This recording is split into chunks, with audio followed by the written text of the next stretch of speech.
నమస్తే. నిరంతరం మహాజనపక్షం MSP news YouTube channel. దయచేసి ఛానల్ని కొత్తగా చూస్తున్న వాళ్ళు లైక్ చేయండి, షేర్ చేయండి, కామెంట్ చేయండి, సబ్స్క్రైబ్ చేయండి. ఇక విషయంలోకి వెళ్తే ఫిబ్రవరి 7న హైదరాబాద్లో జరిగే 1000 గొంతుకలు లక్ష డప్పుల కార్యక్రమాన్ని జయప్రదం చేసేందుకు మందాకృష్ణ మాదిగ గారు శాయశక్తుల తీవ్ర కృషి చేస్తున్నారు.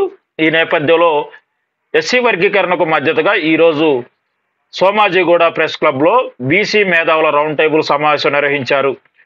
ఈ కార్యక్రమాన్ని డాక్టర్ పృథ్వీరాజ్ యాదవ్ ఏర్పాటు చేయగా ముఖ్య అతిథులుగా బీసీ మేధావులు professor Murali Manohar, professor Visweswararao, professor Jayadheer Tirumalarao, మాజీ హైకోర్టు జస్టిస్ చంద్రకుమార్, మాజీ కమిషన్ చైర్మన్ వకులాపురం కృష్ణమోహన్, ప్రజాగాయని విమలక్క, తెలంగాణ విఠల్ మరియు తదితరులు పాల్గొన్నారు.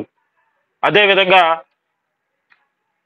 కృష్ణమాదిగ గారు ఈరోజు మాజీ తెలంగాణ గురుకులాల కార్యదర్శి, మాజీ బిఎస్పి కోఆర్డినేటర్ ఆర్ఎస్ ప్రవీణ్ కుమార్ని కూడా ఆయన నివాసంలో కలిసి లక్ష డప్పులు 1000 గొంతుల కార్యక్రమాన్ని జయప్రదం చేయడంలో మీ వంతు కృషి చేయాలని అన్నారు. అదేవిధంగా ఈరోజు నైట్ మాజీ మంత్రి మోత్పల్లి నరసింహ గారితో కూడా ప్రత్యేకంగా కృష్ణమాదిగ గారు భేటీ అయ్యారు.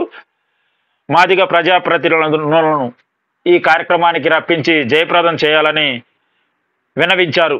దీనికి ఆయన స్పందిస్తూ ఖచ్చితంగా నా వంతు పాత్ర పోషిస్తానని, ఆ కార్యక్రమాన్ని సమిష్టిగా అందరం జయప్రదం చేసుకుందామని ఆయన అన్నారు.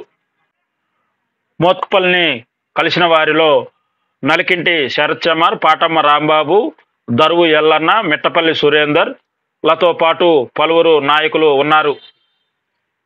నిన్న సినీ డైరెక్టర్లను కూడా కృష్ణమాదిగ గారు కలిసి లక్ష గొంతులు 1000 డప్పులు అనే కార్యక్రమాన్ని జయప్రదం చేయాలని కోరారు. 2 రోజుల క్రితం డిజిటల్ మీడియా ప్రతినిధులతో కూడా ప్రత్యేకంగా సమావేశమయ్యారు.